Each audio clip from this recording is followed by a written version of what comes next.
Thank you very much. Thank you, class of 2012, for asking me to come to speak to you. Thank you to President Kington, the Board of Trustees, my fellow honorees, your splendid faculty, some of whom I met yesterday. Thank you, and you should thank your parents, your relatives, your grandparents, all the people who supported you at this moment. I thank them for presenting you here, and may I ask you to publicly thank them for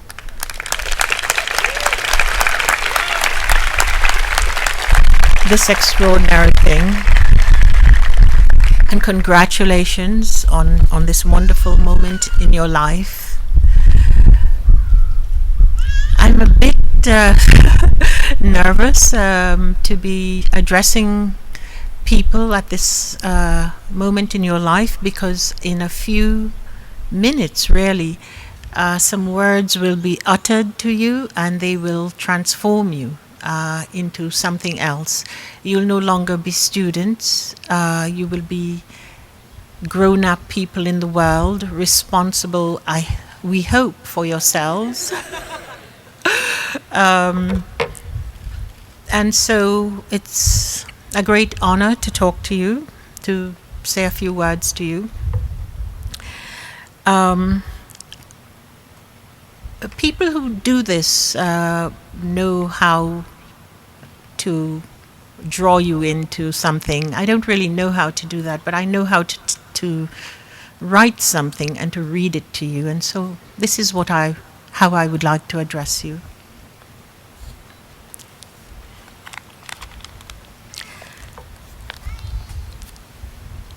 Are you all well? Is this the most wonderful moment of your life so far? Are you so very happy, and at the same time, are you so very sad? For is this not the moment when you feel free from the burdens of the years just past, filled up as they were with the everyday burdens of term papers, reading assignments, class attendance, an emulsion of feelings and attachments that sometimes threaten to sink and ultimately obliterate the carefully constructed you, arranged by your authors who are your parents, and they have made you, that is by now unknown to the familiar eye, but here you are, a culmination of a sequence of events that would lead to this moment, your presence here. How do you feel now? How do you feel right now? Why don't I leave you alone and say something quick, something fast, something funny? For we are all Americans, and as Americans we prefer funny. And so why don't I tell you a joke, or make fun of you and all that you love and cherish? Your mother, for instance, and her devotion to doing something on weekends that women until her had never done before, and how happy it makes her, and how fulfilled it makes her, and how happy and fulfilled is all that she is right now. Your father, for instance, but I can't tell you anything funny about your father. Saying I can't tell you anything funny about your father is funny, but if you don't think so, that's all right. What if you're saying to yourself, my father is really funny, and you are now remembering that maybe he ate a grasshopper on purpose because he wanted to show you how cool a dad could be? Or because once at dinner time while you were sitting at the dining table with him, he said something that is very funny. But the thing is, who are you? Who are you? I have been asked to speak to you, and I've been asked to speak to you by people who must have some idea of who you are, and I must have agreed with them about who you are. And I, with enthusiasm, agreed to do so. But now that I have you in my mind's eye, your body's firm and still in your seats, your face is blank, for this space has no knowledge of you yet. I'm writing with you in mind, and as I write this, I'm imagining you, and when I say all that I'm about to say here, I'm only imagining you. I don't really know you at all. And so this is a leap on my part, thinking of you and composing a series of thoughts to you.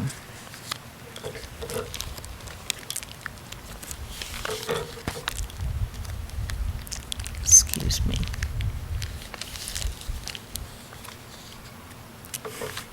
It's coming.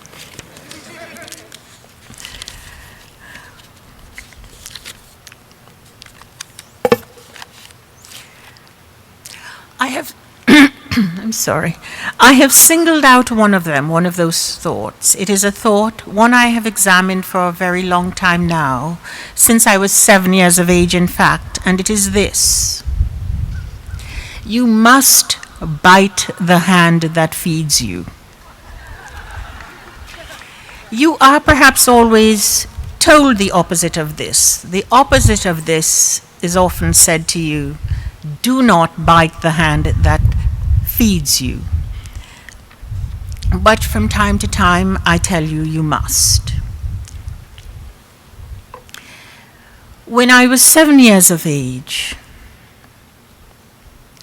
a child in a government school in St. John's, Antigua, where I was born, as a punishment for misbehaving in my classroom, I was commanded to copy books 1 and 2 of Paradise Lost.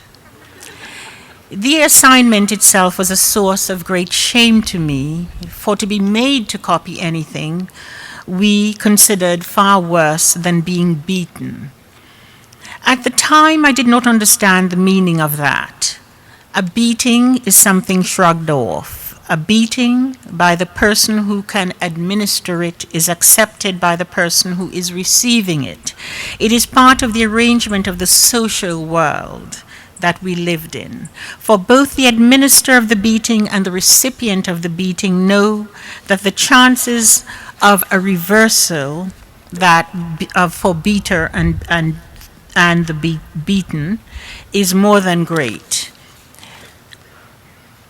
Both of them know that the world turns, and this scientifically demonstrable fact of it, turning on its axis, is for beater and beaten, a metaphor for the intimate social reality that existed between them. Beat me now, for one day I will beat you. But to copy word for word a text of any kind, especially a text that is of tremendous value to the group of people who dominate you, the group of people who hold sway over you, and you know it is of tremendous value to them because it is being placed before you in the most casual way in my case, and also in the most important way, it was a part of my education. It was meant to be a part of my being led into an understanding of the world, the moral world, and that I might see myself in this world in a certain way and adjust myself accordingly. That is why it was being placed before me. That is why I was being forced to commit that text to memory. For memory, in my case, as I present it to you here, is one of the central ingredients that make up our own being, your own existence. Memory is often all you have left of yourself. For yourself, your physical self has its own set of reality and betrayals. Just for instance, as I recall all this, is there anything about my present physical appearance that could sum up in you right now an abundance of positive feeling for the 7-year-old of me struggling to copy Dear John Milton? Dearest John Milton, that prophet of the modern world, the world in which you and I now live, the world in which we are all now trapped in the eternal corrupt world of things named Bain Capital and random people named Jamie Dimon, a world in which derivatives is not a food crop and have nothing at all to do with an element in the periodic table or a mineral that is essential to good health and must be taken daily. That is the prophetic world of John Milton. A number of great writers who were deployed in the futile attempt to make me a subdued person. That is, a person who would fall so completely in the thrall of the people who could produce such writers as these writers could produce such a literature, that when I became acquainted with it through reading, I was meant to do nothing but fall silent and gape in awe at the people who gave me John Milton, William Wordsworth, William Shakespeare, John Keats.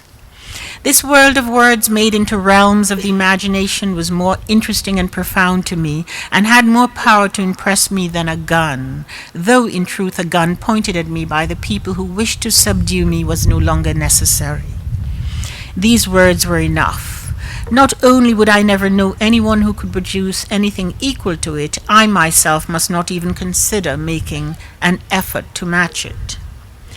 It took me years to separate these writers and their writing from this dishonorable enterprise of subduing me and the people I am from, and when I did, in honor of William Wordsworth, I planted at least 10,000 daffodils in the lawn that stretches out from the door in front of the house in which I now live.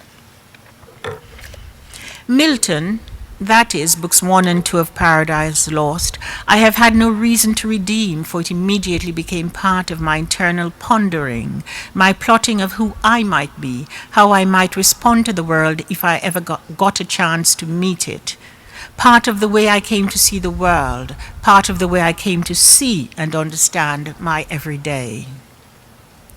The hero of that book, the name by which he is known in heaven, before he has his famous falling out with his superior, his name is Lucifer. At 7 years of age, I was not the first person to read this poem and understand that he is one of the most appealing characters in literature, if you are in a certain frame of mind, but I didn't know that.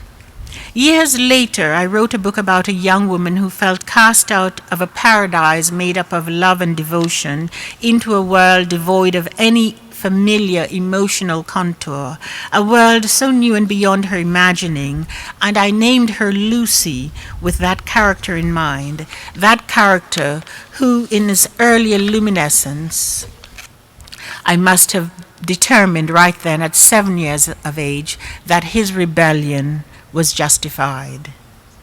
And what were those words that I was asked to copy? Here are some of them, and I quote, "Is this the region, this the soil, this the clime, said the then lost archangel, this the seat that we must change for heaven, this mournful gloom for that celestial light? Be it so, since he who is now sovereign can dispose and bid what shall be right. Farthest from his is best, whom reason hath equalled, force hath made supreme above his equals. Farewell, happy fields where joy forever dwells. Hail horrors, hail infernal world, and though profoundest hell receive thy new possessor, one who brings a mind not to be changed by place or time. The mind is its own place, and in itself can make a heaven of hell, a hell of heaven. What matter where if I be still the same, and what should I be, all but less than he whom thunder hath made greater? Here at least we shall be free. The Almighty hath not built here for his envy, will not drive us hence. Here we may reign secure, and in my choice to reign is worth ambition, though in hell. Better to reign in hell than serve in heaven."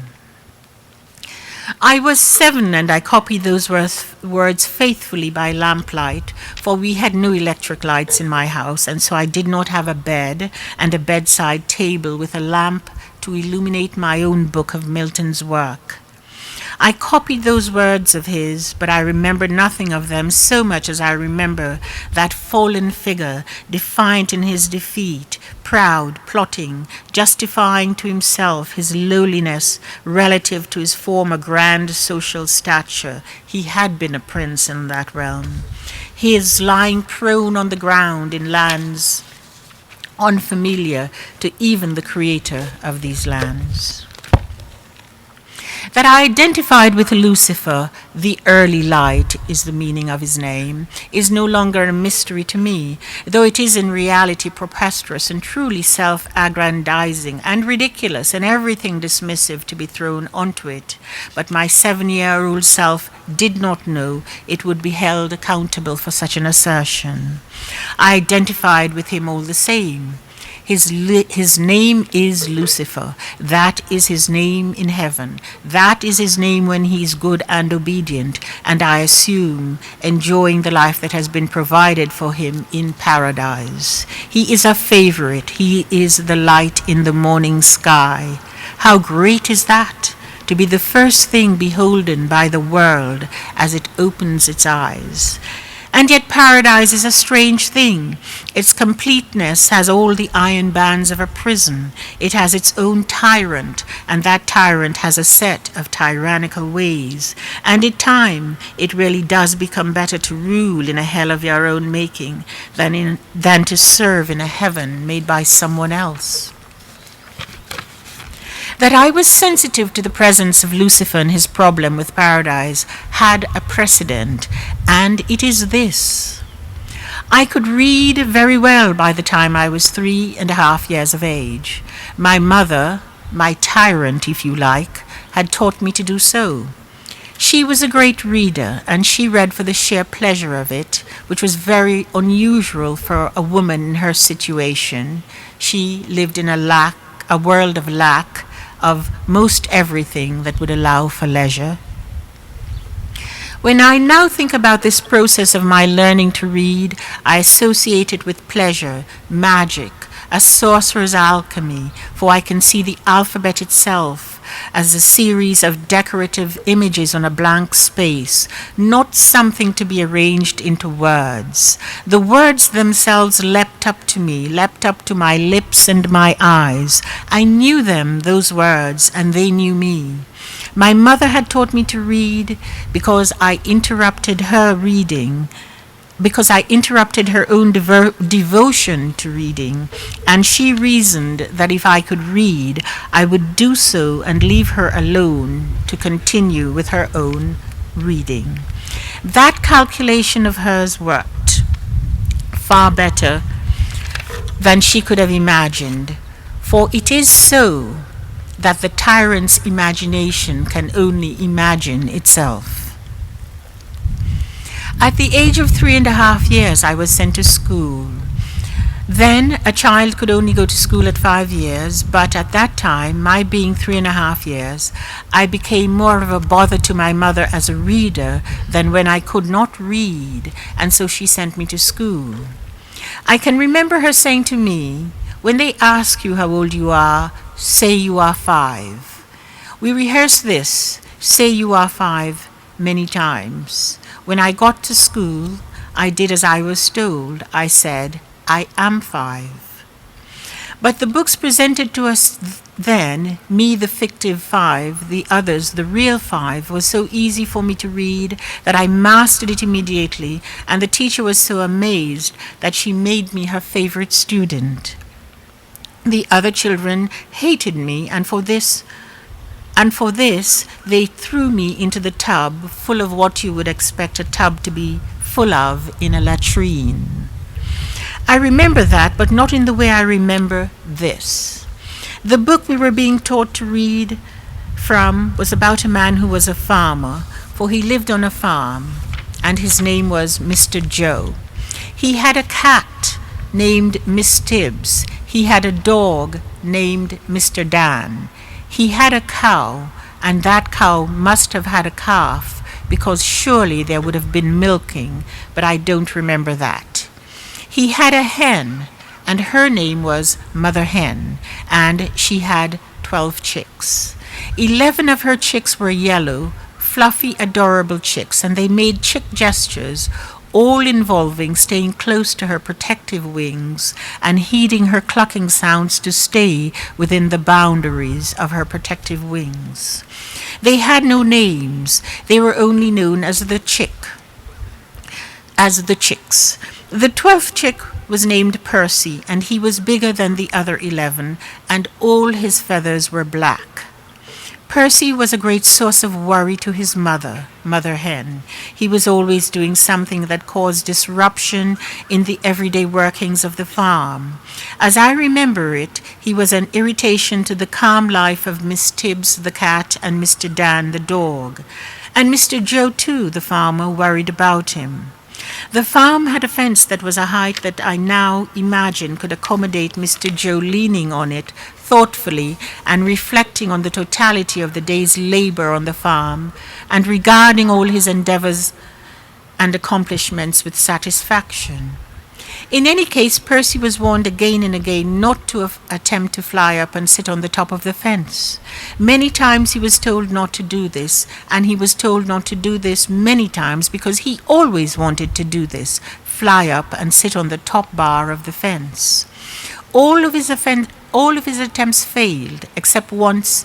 He did succeed, but only for a moment, and then he fell to the ground and broke his leg. The sentence that illustrated his failure was, as I remember it, Percy the chick had a fall. Percy the chick had a fall. At 3.5 years old, pretending to be 5 years old, told to say fast that I was 5 years old, that declaration, Percy the chick had a fall, remained in my mind and in my memory, and so when I met Lucifer years later, I knew how to read all sorts of things, but I did not understand them. I did not understand the ideas contained in them, these ideas in which my historical existence, my common experience were contained, but something in me, I will not call it instinct, knew that the lone black chick who wished to fly up to the top of the rail of the fence and see all that made up the paradise of Mr. Joe's farm might be a way of understanding and so therefore loving Lucifer, the morning light. A paradise has an author, a paradise has a creator. In Lucifer's case, that paradise, according to its author, had been carved out of an infernal chaos of elements and transmuted into an order that is called a garden. In my case, paradise was an island situated between a sea on one side and ocean on the other. My island was the result of the earth's progression to its ultimate ending, or not, as far as anybody knows. My paradise had an author and a creator. It has a name, but I will just now say to you that it is the 17th largest island on the Earth's surface. I am a writer, you know that. I sit in a room somewhere by myself and I imagine things, and then I try to find the words that will make real or an approximation of real what I have been piecing together in my head, and I put them on paper and I hope someone will read them, and so what I have had in my mind, my imagination, then takes on a reality, becomes something of substance to the person reading what I have written, and will see the world as I do, the world of my inner self, my imagination. It is that world I see and understand. You must bite the hand that feeds you. Yes, you are instructed to do the opposite. The instruction is, as I say, you must not bite the hand that feeds you. And that is said to you with severity and reverence, and to do the opposite is among the unspoken commandments, certainly among one of the famous 10. This idea is delicately secreted. Honor your immediate progenitors. But it seems to me that you must bite that hand, for how else will you know who you are, who you truly are? Are you the morning star permanently shining in the fixed firmament? Are you Lucifer with your righteousness so self-evident, so assumed, that for any doubt regarding it is a heresy of such enormity, your world must be destroyed? When you bite the hand that feeds you, it will cast you out and show you hell, and it will be that hell. But can you make a heaven out of that? I say to that, yes, for that heaven from which Lucifer came, that heaven from which you will be cast out, is hell, but only you are able to see it. If you find yourself in a heaven, you must be certain it is not a hell. If you find yourself in a hell, you can make a heaven of it. Thank you.